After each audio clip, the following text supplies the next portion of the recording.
मेरी मौत के बाद एक जोरदार प्रहार के साथ घर के आईने को तोड़ते हुए मैं जोर से चिल्लाते हुए बोला, पागल हो गया है तू? कम से कम तू तो मुझे देख। एक आईना ही तो होता है जो कभी झूठ नहीं बोलता।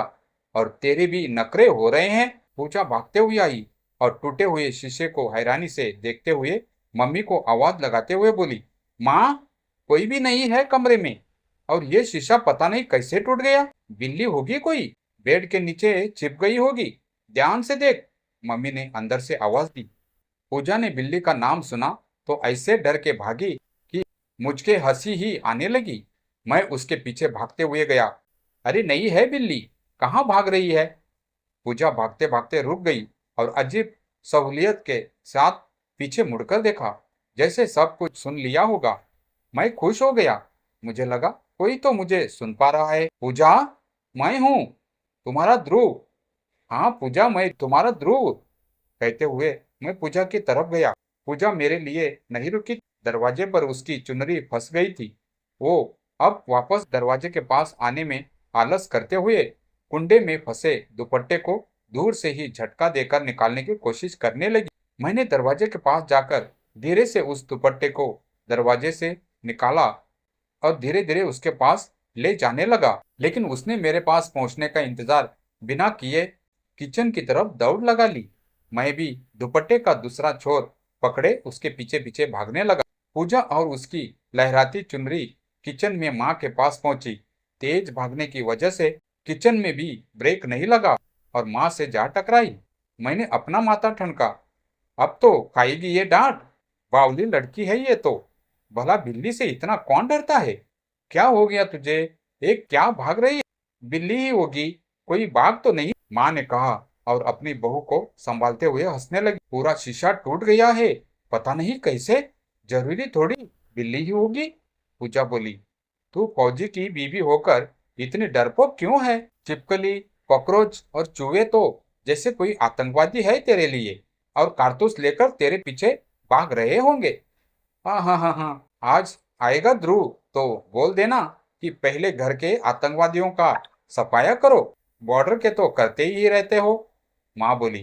पूजा भी हल्की मुस्कुराहट के साथ चूल्हे में चढ़ाई खीर को चम्मच से हिलाने लगी। कितने खुश है दोनों में मेरे आने की। और मैं सुबह से थका गया दोनों को ये बताते बताते कि मैं आ गया हूँ। कब से तो आगे पीछे घूम रहा इनके, लेकिन नहीं, इनको मुझसे कोई मतलब नहीं है। मेरे लिए पकवान बनाने से मतलब है। तू इसको मत हिला। जा, जाकर फोन कर ध्रुव को। कल रात को हुई थी बात तो बोल रहा था सुबह 8 बजे तक आऊंगा। नाश्ता तैयार रखना। 8:45 बज गए। माँ ने कहा, सुबह से 4 बार कर लिया फोन, लेकिन वो नहीं उठा रहा है। मेरे तो गुड मॉर्निंग का भी जवाब नहीं दिया। आने दो उनको आज, मैं तो बात भी नहीं करूंगी, पूजा ने कहा। सोया होगा गाड़ी में, जाम लगा होगा, जानबूझकर थोड़ी इग्नोर करेगा। तू एक बार और फोन कर, जा, मेरे फोन से कर ले, माँ ने कहा। पूजा ने फ्रिज के ऊपर से माँ का फोन उठाया और मेरा नंबर डायल करते हुए मिलाने लगी। मैं मुस्कुराते हुए सोचने लगा कि पूजा को मेरा नंबर याद रहता है। वो अपने फोन से भी मुझे नंबर डायल करके फोन करती है, जबकि नंबर सेव रहता है और कॉल हिस्ट्री में भी पहले या दूसरे नंबर पर रहता है। फिर भी आदत से मजबूर। घंटी जा रही है लेकिन उठा नहीं रहे। घंटी की आवाज सुनकर मैंने जेब को टटोला तो मेरे जेब में फोन नहीं था। संदेशा आते हैं वाले गाने की सीटी मुझे इतनी पसंद थी कि मैंने रिंगटोन पर वही लगाया था। शायद मेरे फौजी होना भी एक कारण था और उस गाने से मुझे बहुत लगाव था। फोन की रिंगटोन की आवाज गूंज रही थी एक सुनसान जंगल में। मोबाइल जमीन पर हल्की दुब घास से ओस की बूंदों को ओढ़े हुए वाइब्रेट कर रहा था और उसके थोड़ी ही दूर एक गाड़ी का एक दरवाजा अध जला हुआ था और कांच के काले टुकड़े थे और पास ही एक गाड़ी के पहिए में अब तक आग लग रही थी। रिंगटोन की आवाज कानों में गूंज रही थी क्योंकि मैं अभी मोबाइल के पास जा चुका था। मोबाइल के पास जलती हुई गाड़ी और झाड़ियों में फंसी कुछ लाशों को देखकर मैं हैरान था। मोबाइल को पास जाकर देखा तो मेरी माँ का फोन आ रहा था। और मैं जानता था कि मेरी पत्नी पूजा कर रही है। उन्हीं लाशों में खुद को देखकर मैं जैब से चिल्लाया, नहीं, मेरी नहीं। बोलने की आवाज पूरे इलाके में गूंजी थी, वो भी सिर्फ मेरे लिए। मैं चारों तरफ गर्दन घुमाते हुए धीरे से खुद की लाश के पास गया और उसे उठाने लगा। उसके सीने को मलने लगा ताकि श्वास वापस आ सके, लेकिन ये असंभव कार्य था। मैं हिम्मत हार हो चुका था। एक तरफ पूजा और माँ दोनों को मेरा इंतजार था और दूसरी तरफ मेरी गाड़ी का ब्लास्ट हो चुका था। मेरी तो नहीं, लेकिन सरकारी गाड़ी थी जिसमें मैं और मेरे 5-6 और साथी थे। शायद गाड़ी सड़क से नीचे गिर गई थी। मैं रात के उस वक्त को याद करने लगा जब हम एक साथ बॉर्डर के पास लगे कैंप से अपनी छुट्टी अप्रूव करके लौट रहे थे। सारे भाई लोग भी उतने ही खुश थे जितने हम 7 लोग जिन्हें छुट्टी मिली थी। ध्रुव, यार हमारा मन नहीं लगेगा तेरे बिना। रात को कंबल कुटाई किसकी करेंगी? राहुल ने शरारती अंदाज में कहा। राहुल मेरा सबसे बेस्ट फ्रेंड था और परेशान भी सबसे ज्यादा मुझे करता था।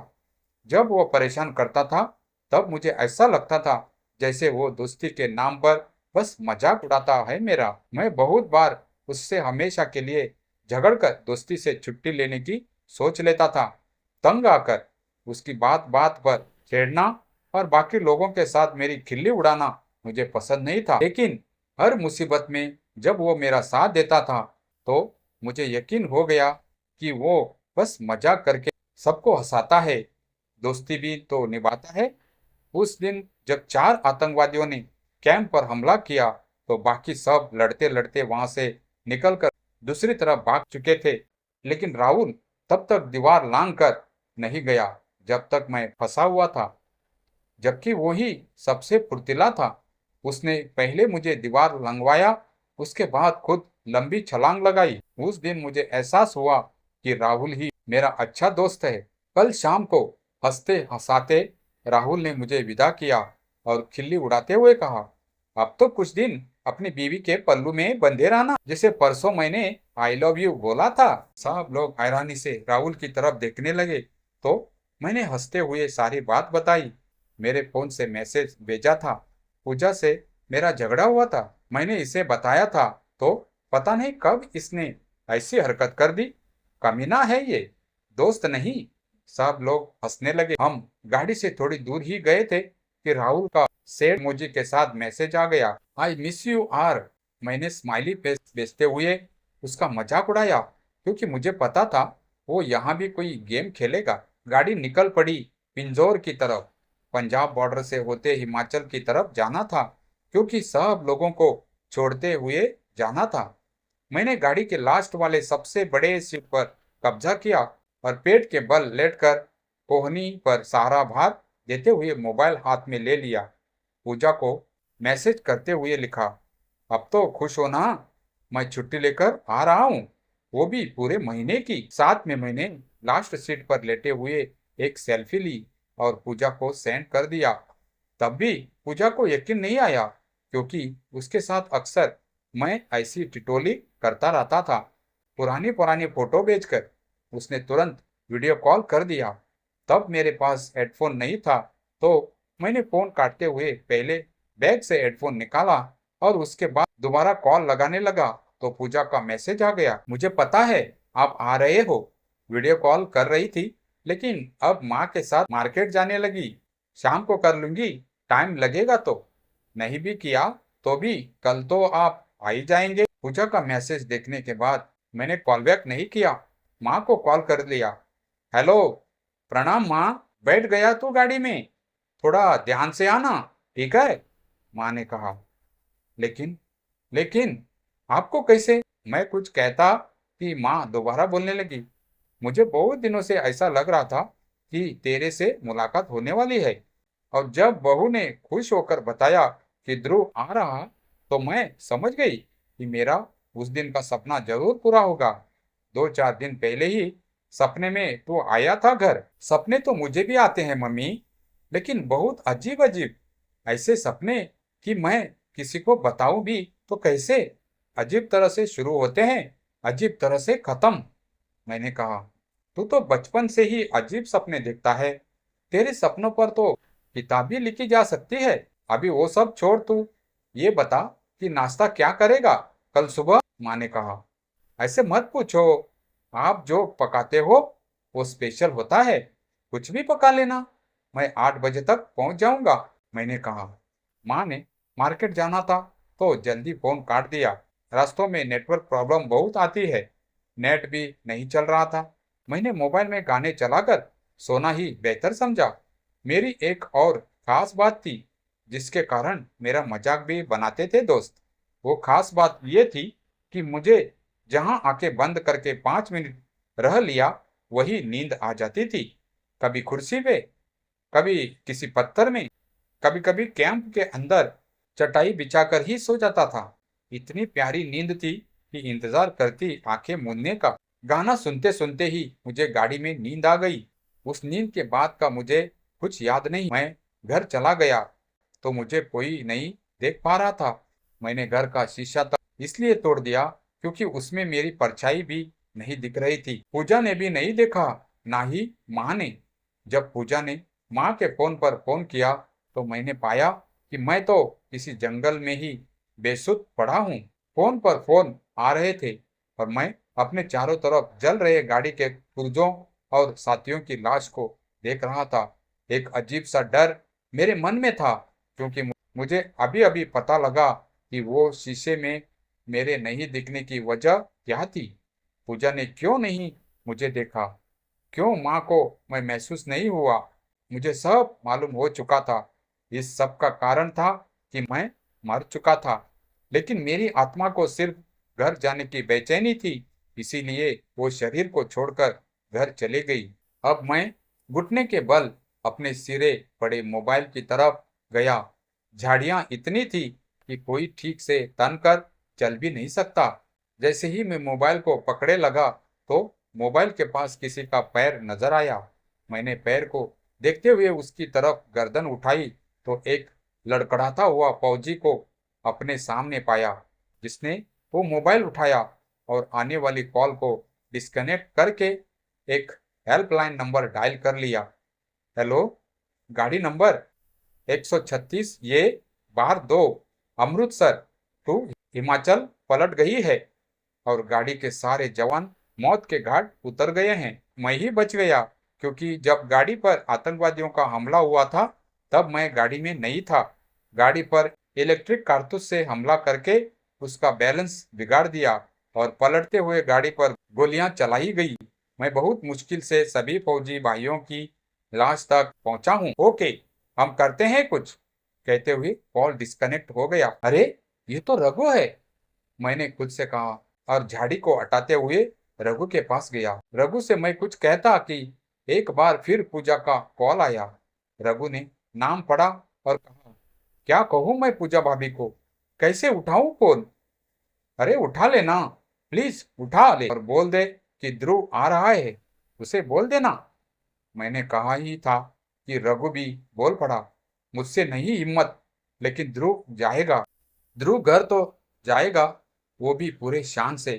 तिरंगा उसका कफन होगा, तिरंगा में लपेट कर ध्रुव घर पहुंचेगा। उससे पहले पहुंच चुकी होगी उसकी कहानी। जिस तरह उसने इस 8 साल में आतंकवादियों का जीना हराम किया था, घुसपैठियों को उनके कैंप में घुसकर मारने का किताब ध्रुव को हासिल है।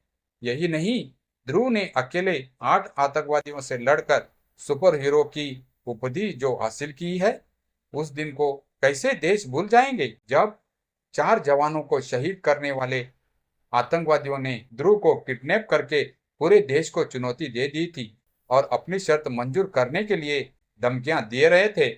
ध्रुव ने ही उस शर्त को ना मानने को कहा था, लेकिन सरकार ने अपने जवान के लिए शर्त मंजूर कर ली थी। तो ध्रुव ने उन सभी आतंकवादियों के साथ उनके शर्तों का भी नामो निशान मिटा दिया था। रघु अकेले अकेले आंखों में पानी लिए मेरी तरफ किए जा रहा था। अरे बस कर मेरे भाई, रो मत, तू मेरे लिए रोते हो और मुझे फिक्र उस माँ की है जिसने कल शाम को भी ठीक से खाना नहीं खाया होगा, ये सोचकर कि कल सुबह अपने बेटे के साथ खाऊंगी। और मेरी बीवी पूजा, कितनी बदनसीब है वो। उसे तो प्यार से गले भी साल में एक बार लगाता हूँ। वो भी इंतजार कर रही होगी कि मैं आऊंगा तो पहले ढेर सारी शिकायत करेगी और उसके बाद अपने दिल की बात बताएगी।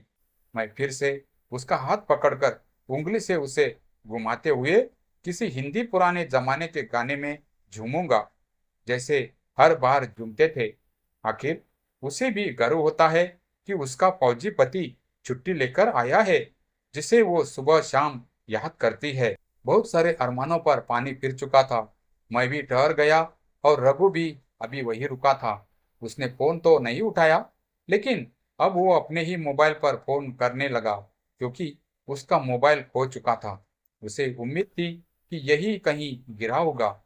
सूरज की शुरुआती किरणों अब झाड़ियों के चलते हुए हमारी तरफ आने लगी और झाड़ियों की ओस भी कोहरा बनकर उड़ने लगी।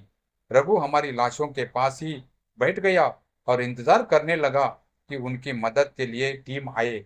मैं अब जान चुका था कि मैं मर गया, इसलिए अभी इन झाड़ियों से ज्यादा जरूरी था घर जाकर ये देखना कि कहीं उन तक खबर तो नहीं पहुंच गई। घर गया तो अभी भी वहां कुछ नहीं पता था। वो लोग टेंशन में जरूर थे कि 9:15 बज गए, लेकिन मैं घर नहीं आया, ना ही फोन उठा रहा था।